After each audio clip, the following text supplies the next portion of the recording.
¿Cuál es, según tú, el principal motivo de este fracaso de Chile en la COP? A ver, a nivel global es la voluntad de las naciones, ¿no? Fue realmente muy difícil conseguir que las naciones se dieran y finalmente la gran mayoría de ellas no se dio, las más contaminantes y las más responsables. Sin embargo, el contrapunto está puesto por el caso particular de torpeza política de Chile, de haber ofrecido textos que incluso liquidaban el piso mínimo del Acuerdo de París a última hora, ¿no? Finalmente eso generó un rechazo global y distintas, yo diría, errores tácticos y estratégicos nos terminaron aislando el poder de influencia de naciones que históricamente han sido aliadas de Chile en mantener un rol más propositivo, más ambicioso en materia climática. El haber eliminado, por ejemplo, la mención a derechos humanos en las últimas horas del acuerdo y que finalmente haya sido justamente el rechazo unánime de la comunidad internacional, el que obligó a reponer muchos de estos términos en el texto final, es una cuestión que nos deja pensativos respecto del nivel de improvisación, de la falta de preparación, de la falta de estrategia con la que enfrentamos la COP. ¿Crees que se retrocedió un poco respecto al Acuerdo de París?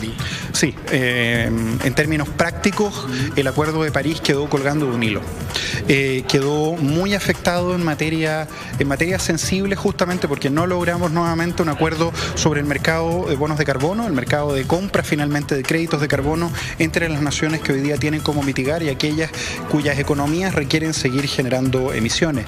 En términos prácticos, al no existir una contabilidad clara, una propuesta de contabilidad clara y un acuerdo al respecto, seguimos jugando esta especie de comprahuevos ambiental en donde seguimos la curva de aumento de las emisiones y cada vez queda menos tiempo para llegar al punto de no retorno, cada vez queda menos tiempo para que el planeta efectivamente pierda los equilibrios climáticos y entremos en un nuevo ciclo que ya estamos empezando a ver con la sequía, con los incendios forestales, con las marejadas. ¿Crees que se malentendió lo que es el concepto de la COP? Yo creo que se subestimó. Yo creo que de parte del gobierno esto fue siempre entendido como un evento y lo reclamamos así desde el primer momento. Estábamos más preocupados de las carpas, de cómo íbamos a tener agua en el lugar, de qué rol iba a tener el presidente de la República, antes que de discutir una estrategia real de consenso a nivel internacional. De alguna otra manera, esta fue la crónica de una muerte anunciada en la COP, de nuestro liderazgo. ¿Crees tú que fue lo más grave que pasó en esta cumbre del clima? Yo diría lo más grave a nivel internacional, ¿no? Porque volvamos al plano internacional para poder entenderlo. Yo diría que lo más grave fue confirmar que hay una nula disposición de parte de los gobiernos que están en una posición más negativa en torno a hacerse cargo de la crisis climática. Estoy hablando de Brasil, de Rusia, de India, y también, por supuesto, de Brasil.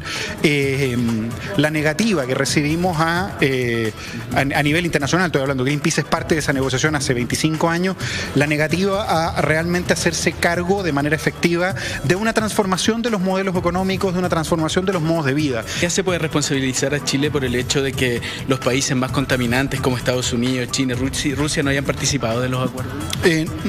Uno en realidad no podría responsabilizar a Chile de decisiones que son de propio de otros países, ¿no? De suyo propio de otros países. En términos prácticos eso es imposible. Sin embargo, el error estratégico de Chile estuvo en cerrarle la puerta a países que históricamente les han marcado la pauta, los han presionado a tomar una posición más decisiva, los han expuesto a realmente mostrarse como negacionistas climáticos a esas delegaciones. El que en Chile hayamos sido tan condescendientes, ya hayamos redactado incluso a última hora, cuando las horas estaban en los descuentos, textos que no dejaron conforme a nadie porque literalmente pasaban por agua, diluían todo lo que se había avanzado, evidentemente puso mucho más en riesgo el Acuerdo de París y finalmente hay que reconocerlo, fue la presión internacional la que obligó a mejorar esos textos a última hora para conseguir el escenario en el cual estábamos. ¿Y qué te parecieron la última Carolina Schmidt, en donde dice que lograron 7 de 8 objetivos pero no estamos satisfechos? Yo creo que los 7 objetivos que ella dice haber cumplido como jefa de la delegación no son suficientes, sino el piso mínimo, ¿no? El haber considerado que la ciencia importa. Es cierto, estamos hablando de un escenario mundial en donde hay países que se están negando sistemáticamente a la evidencia científica, pero ese es el piso mínimo. De lo que se trataba en esta COP era de conseguir acuerdos o al menos avanzar en esos acuerdos y dejar en evidencia dónde están los puntos críticos y no recular a última hora para que fuera finalmente la presión internacional. ¿No habría sido preferible que Chile liderase esa presión internacional como prometió el presidente de la República? Ahí escuchábamos a Matías Azúa, el exdirector nacional de Greenpeace Chile, donde hablaba de algunos acuerdos que calificó de condescendientes. Y justamente ahí estamos viendo imágenes de algo que calificaron como papelón, que la ministra del Medio Ambiente, Carolina Schmidt, pidió expresamente que se mandaran las propuestas por vía electrónica, porque según de ellos tenían que llegar al aeropuerto para tomar un vuelo. Entonces, de hecho fue recibida con un rotundo no desde el fondo de la sala y tuvo que quedarse callado un rato porque realmente no supo cómo reaccionar. Para conversar acerca de esto estamos con Mauricio Ceballos, él es vocero del área de campañas de Greenpeace Chile, en la línea telefónica. Mauricio, muy buenas tardes. Buenas tardes, un gusto estar con ustedes. Buenas tardes, Mauricio. Justamente hablemos de lo que acabamos de ver en imágenes. La ministra que mandaran sus propuestas a a las delegaciones que estaban ahí por vía electrónica, porque ellos se tenían que ir. ¿Cómo califica usted esta situación que se dio allá en la COP25? Bueno, para nosotros es una situación vergonzosa. Digamos que la propia presidenta de la COP, la que radica en Chile para este año, no haya tenido, digamos, ninguna herramienta para poder liderar la discusión, sobre todo en un tema tan sensible como es definir este año, que tiene que ver con el artículo 6, que refiere a los bonos de carbono, a la manera en cómo los países tienen más emisiones, los países más industrializados están buscando la manera de mantener sus emisiones al costo de pagar, digamos, por la mantención de ecosistemas en otros lugares del mundo. Y el hecho que no se haya llegado a acuerdo y que justamente la presidenta haya intentado, la ministra Schmidt haya intentado de todas maneras zanjar la manera electrónica, es algo que de verdad es muy vergonzoso y nunca había pasado en ninguna COP anterior.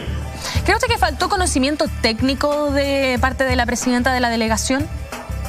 Sí, definitivamente. En general, estos procesos, digamos, requieren, digamos, no solamente de un conocimiento técnico muy acabado, además que este año contamos con grandes herramientas y señales de alerta que nos entregó el propio panel intergubernamental de cambio climático, que mostró, digamos, cuáles son las urgencias que tenemos en materia de disminución de emisiones, sino también yo creo que pensar esta instancia como lo que es un ámbito científico en donde se reúne efectivamente para ver el futuro del planeta y no lo que a nuestro juicio parece ser lo que estaba pensando el gobierno, que se trata de un foro económico en donde se ve la manera de cómo sacarle mayor provecho o armar un mercado a partir de la crisis climática que estamos viviendo.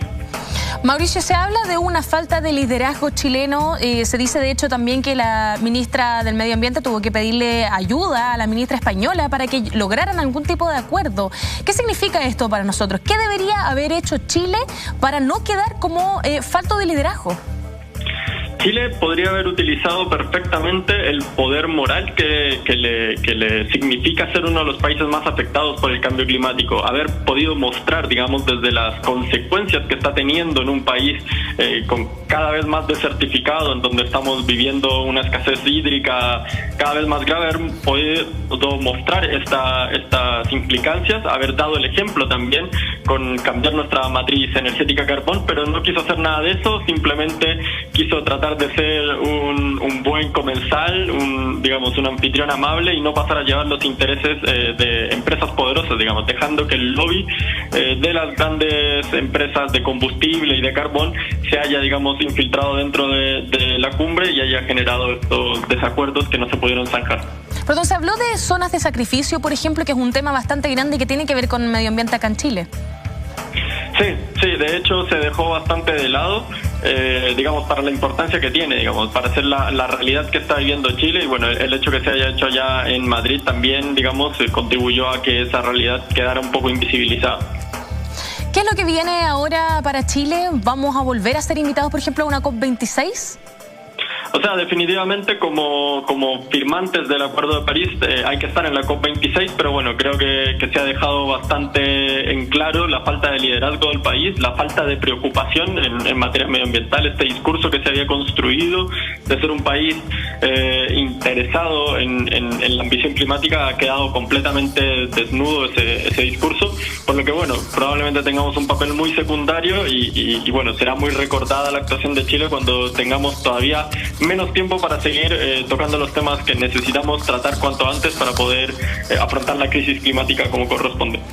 Lamentable entonces esto que fue, como decíamos, calificado como un papelón de Chile dentro de la COP25. Esperamos que tal vez esto pueda ser tal vez enmendado el próximo año. Esperemos que así sea, porque además era muy esperada, obviamente era muy esperado este evento que era tan importante para Chile. Mauricio Ceballos, vocero del área de campañas de Greenpeace Chile, muchas gracias por haber estado con nosotros.